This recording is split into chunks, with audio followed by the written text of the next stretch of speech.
नमस्कार दोस्तों, आप सभी को अंजलि स्टोरी में हार्दिक स्वागत है। वीडियो को अंत तक देखिए, कहानी बहुत ही इंटरेस्टिंग है। चैनल को सब्सक्राइब करना ना भूलिए।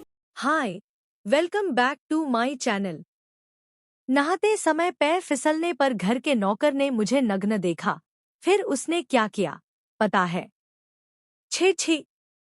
कहानी बहुत इंटरेस्टिंग है। पहले आपको क्या करना है? एक लाइक करना है। क्या लाइक? तो चलिए कहानी की ओर बढ़ते हैं। मेरा नाम माधुरी है। चित्रदुर्ग के एक गांव से पढ़ाई के लिए बेंगलुरु आई थी। यहीं मुझे अच्छी नौकरी भी मिल गई, इसलिए मैं लंबे समय से बेंगलुरु में ही रह रही हूँ। उसके बाद मेरी शादी हो गई। मेरे ऑफिस में एक लड़के से मेरी पहचान हुई। उसकी अच्छी आदतों की वजह से मुझे उससे लगाव हो गया और धीरे धीरे वह प्यार में बदल गया। विनोद के परिवार वाले हमारी शादी के खिलाफ थे, लेकिन फिर भी विनोद ने मेरा साथ नहीं छोड़ा। वह अक्सर मेरी खूबसूरती की तारीफ करता रहता। सच कहूं तो मैं भी कुछ वैसी ही हूं। रास्ते में चलते समय एक बार भी मेरी तरफ मुड़कर न देखने वाले लोग बहुत कम होते। कुछ ही दिनों में विनोद ने अपने एक दोस्त के साथ मिलकर बिजनेस शुरू किया, जो अच्छा चल पड़ा। उन्होंने हमारे लिए एक बड़ा घर भी बनवाया। घर के कामों में मदद के लिए हमने एक नौकरानी भी रख ली। वह रोज हमारे घर आकर बर्तन धोती, सफाई करती और चली जाती। हमारे घर के सामने कुछ पन लिए कोई होता तो अच्छा रह गए थे। जिन्हें पानी देने के ने यह बात अपने पति से की, तो उन्होंने कहा, देखते हैं, गांव से कोई मिल जाए तो। एक बार मैं अपने गांव गई थी। वहां मेले का आयोजन चल रहा था। मेले में कुछ महिलाओं से मुलाकात हुई, जिन्होंने मुझसे कहा, बेंगलुरु जाने के बाद तुम कितनी बदल गई हो। हमने तुम्हें बचपन में देखा था। यमुनाम्मा ने मुझसे पूछा, अब क्या कर रही हो? मैंने उन्हें अपने बारे में बताया। फिर मैं वापस घर आ गई। अगली सुबह यमुनाम्मा फिर हमारे घर आईं। उन्होंने कहा, मुझसे थोड़ा बात करनी है, माधुरी। मुझे एक मदद चाहिए। मैंने पूछा, क्या हुआ? उन्होंने कहा, कुछ खास नहीं। मेरा बेटा अशोक पीयूसी पास कर चुका है, लेकिन आगे की पढ़ाई करवाना मेरे बस में नहीं है। अगर वह गांव में ही रहा तो बिगड़ जाएगा। कोई काम मिले तो बताओगी? मैंने कहा, देखती हूँ, पता करके बताऊंगी। फिर मुझे याद आया कि हमें घर के काम के लिए एक आदमी चाहिए था। मैंने अपने पति को फोन करके अशोक के बारे में बताया। उन्होंने कहा, ठीक है, तुम आते समय उसे अपने साथ ले आओ। हाँ, मैं मेला खत्म करके जब बेंगलुरु वापस जा रही थी, तो अशोक को अपने साथ लेकर बेंगलुरु के घर आ गई। शुरू के 2 दिन मैंने उसे घर में एडजस्ट होने दिया, फिर धीरे धीरे उसे कुछ काम सौंपने लगी।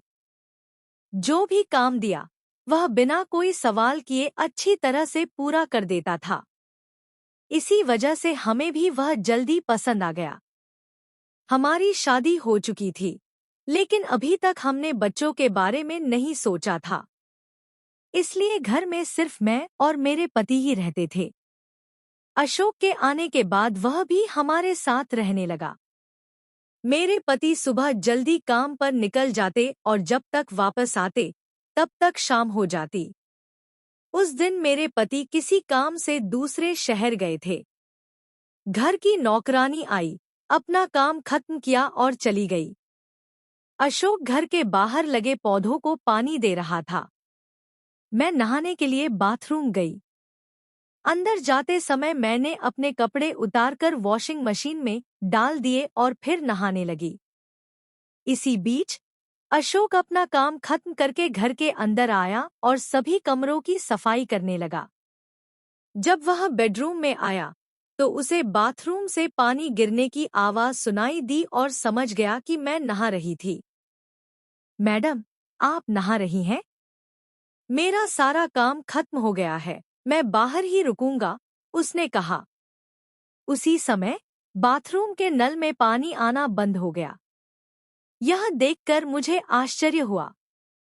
मैंने अशोक को आवाज लगाकर कहा, टंकी में पानी है या नहीं, जरा देखो।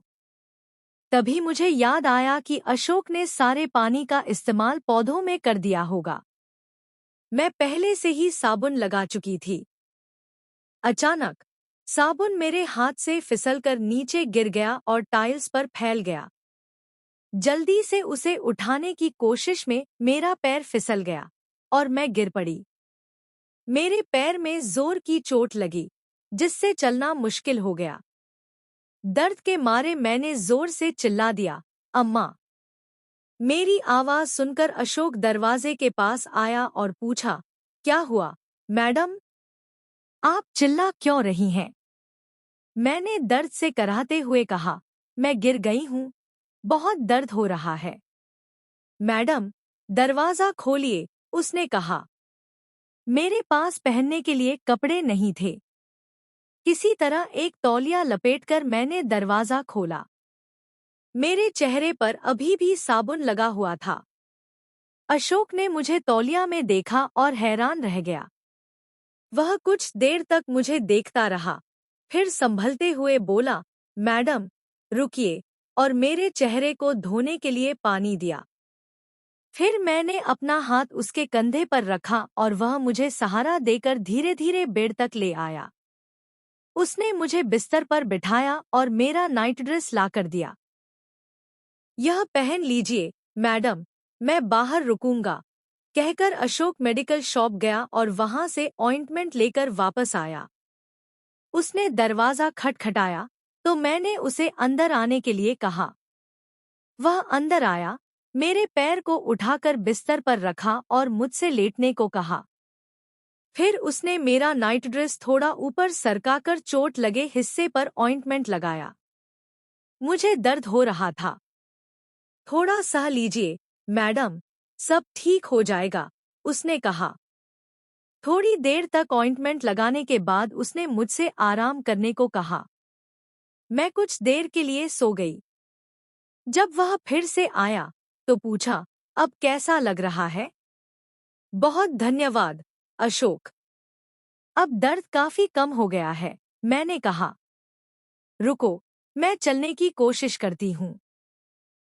मैं खड़ी हुई लेकिन चल नहीं पाई। अशोक ने मुझे सहारा दिया और कुछ देर तक चलाया। धीरे धीरे मुझे चलने में आसानी होने लगी।